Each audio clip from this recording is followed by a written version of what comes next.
Spain ও আর্জেন্টিনার মহাকাব্যিক লড়াই শেষে মেটলাইফের মেগা ড্রামা শেষ হয়েছে। পর্দা নেমেছে the greatest show on earth FIFA বিশ্বকাপের ২৩তম আসরের। বিশ্বকাপ জয়ে উঠতে থাকা সব গুঞ্জনের সমাপ্তিও টেনে দিয়েছে ফিফা তাদের তদন্ত প্রতিবেদনের মাধ্যমে। কিন্তু বাস্তবতা বলছে কি? ফিফা যেখানে পুরো টুর্নামেন্টে খুঁজে পায়নি বেটিংয়ের কালিমার সামান্যতম ছাপ, সেখানে মার্কিন সংবাদ মাধ্যম দ্য অ্যাথলেটিক্সের এক বিস্ফোরক প্রতিবেদনে বেরিয়ে এসেছে চাঞ্চল্যকর তথ্য।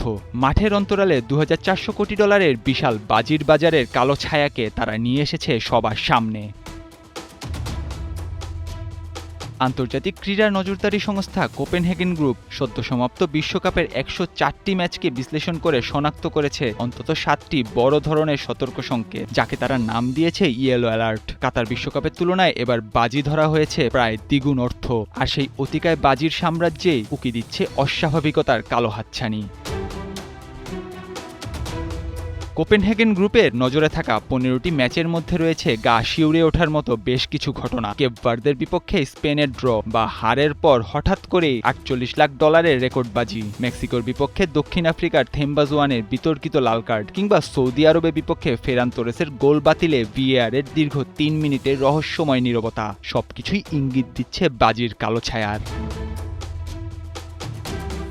তবে সবচেয়ে নাটকীয় কাণ্ড ঘটেছে মার্কিন ফরোয়ার্ড ফোলারিন বালাগোনাকে নিয়ে। লাল কার্ড পেয়ে নিষেধাজ্ঞা সত্ত্বেও পলিমার্কেটের আগামবাজির প্রেডিকশন চালুর পরপরই ফিফার ডিসিপ্লিনারি কমিটির এক অবিশ্বাস্য সিদ্ধান্তে ১ বছরের জন্য মওকুফ হয়ে যায় তার শাস্তি। সন্দেহের তীরটা ছুটে আসে তখনই যখন কিনা দেখা যায় বাকি ১৪ জন লাল কার্ড পাওয়া ফুটবলারকে নিয়ে কোনো বেটিং বাজারই খোলা হয়নি। বালোগানের এই অলৌকিক ছাড় উস্কে দিচ্ছে নানা প্রশ্ন।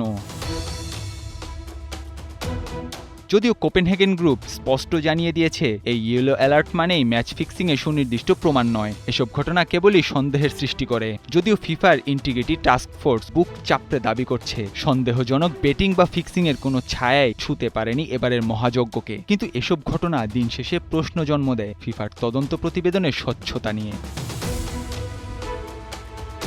অ্যাথলেটিকোর প্রতিবেদন আর ফিফার এই বিপরীতমুখী বক্তব্যের মাঝে দাঁড়িয়ে এক অমীমাংসিত সত্য। $২৪ বিলিয়ন এই অর্থসাগরে ২০২৬ বিশ্বকাপ কি স্রেফ বিশুদ্ধ ফুটবলের লড়াই ছিল, নাকি অন্তরালে খেলা হচ্ছিল অন্য কোনো দাবার চাল? নাহিয়ান আরেফিন, ৭১।